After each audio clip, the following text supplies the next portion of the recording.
Bonjour, je vais corriger l'exercice 3 du TD10, ou pardon, TD11.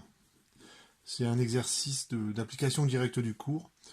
On vous donne une énergie potentielle de cette forme-là, donc bon, peu importe à quel système elle correspond. Et donc sans faire d'études de fonction, on sait, en fait, vous pouvez reconnaître une gaussienne, ce truc-là. Donc on peut tracer la courbe directement. La courbe, elle va ressembler à ça.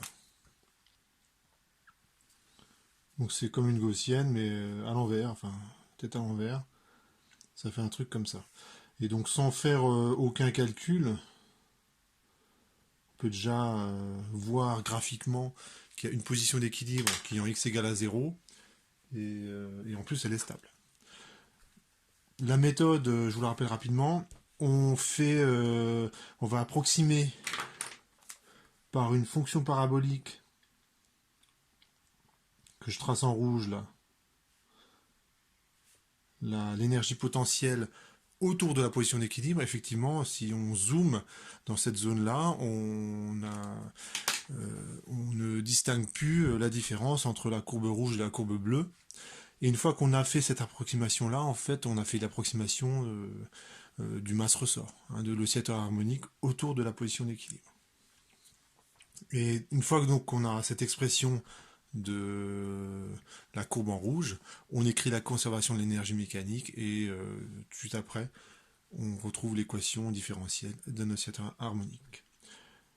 Lorsqu'on déroule la méthode, on a besoin de la dérivée première et de la dérivée seconde de U. Donc tout calcul fait, ça fait, lorsque je dérive ce truc là, ça fait 2 alpha U0 exponentielle x par moins alpha x carré. Le moins U0, le moins disparaît avec le moins qui sort. Il y a 2 alpha x qui sort, qui est ici. Lorsque je dérive une deuxième fois, tout calcul fait, on trouve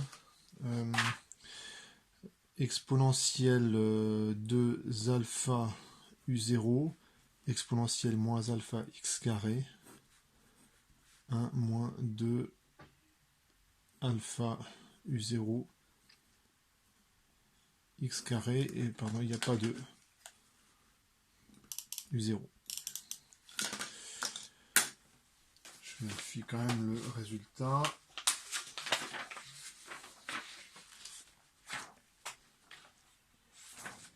Ouais, c'est ça. Donc je vous laisse vérifier ça hein, par vous-même.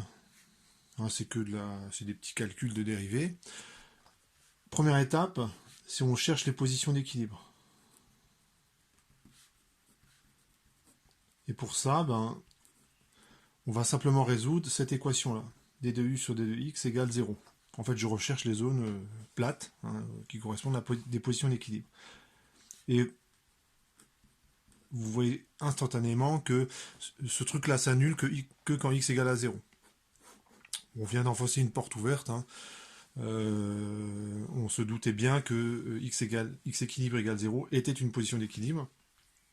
Pour vérifier la stabilité, il y a juste à vérifier le signe de la dérivée seconde en x égale à 0. Donc je remplace, et ça fait 2 alpha u0, c'est positif.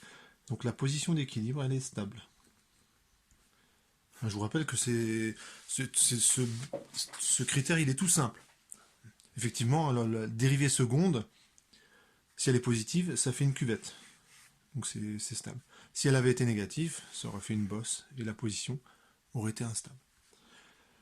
Deuxième étape, je vais donner une expression approchée de l'énergie potentielle autour de la position d'équilibre. Donc j'utilise le développement de Taylor. Donc x équilibre il vaut 0, donc je le remplace. Hein. Ici en fait c'est x équilibre.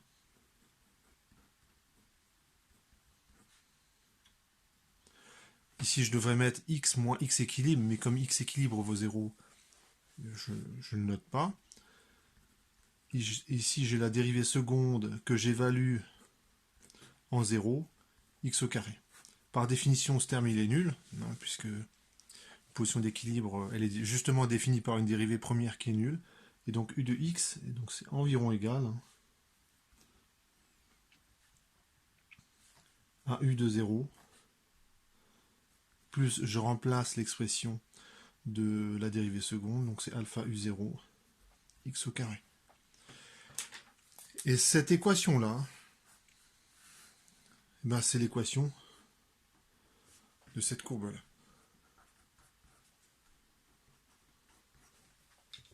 Voilà. Donc si vous, sur un tableur quelconque, vous pouvez tracer les deux courbes et vous constaterez qu'effectivement l'accord il est très très bon lorsque je m'approche de la position d'équilibre. Une fois que j'ai écrit ça, ben là ça va aller vite. Je vais écrire la conservation de l'énergie mécanique. Donc l'énergie, donc c'est on va dire la troisième étape. J'écris que l'énergie mécanique c'est u de x plus 1 demi de mx point carré. Donc la x serait l'abscisse curviligne, hein, et donc du coup l'énergie cinétique s'écrit bien comme ça. Je remplace. Donc si je garde l'égalité, donc c'est pas tout à fait correct, puisque ça c'est une expression approchée. Ouais. Environ égal, plus 1 demi de mx point carré. Et c'est là que je dérive par rapport au temps.